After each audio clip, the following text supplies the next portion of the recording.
Welcome, everyone, to day 22 of Spooktober.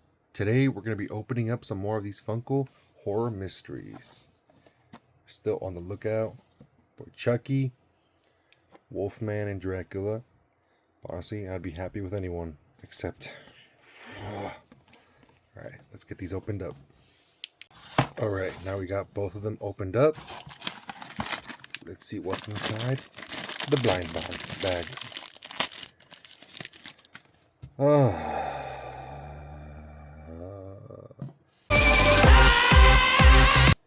I swear, it's just my luck. You know, I didn't dislike the movie, but she just keeps popping up on all of these blind boxes that include her. Ooh, yeah, we got the guy from Black Phone.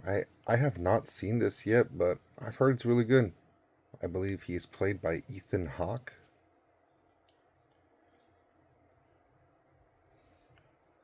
Alright. I guess I can give you a close-up of Megan too. I'm not gonna be too rude on her. Alright, I'll catch you guys on the next one.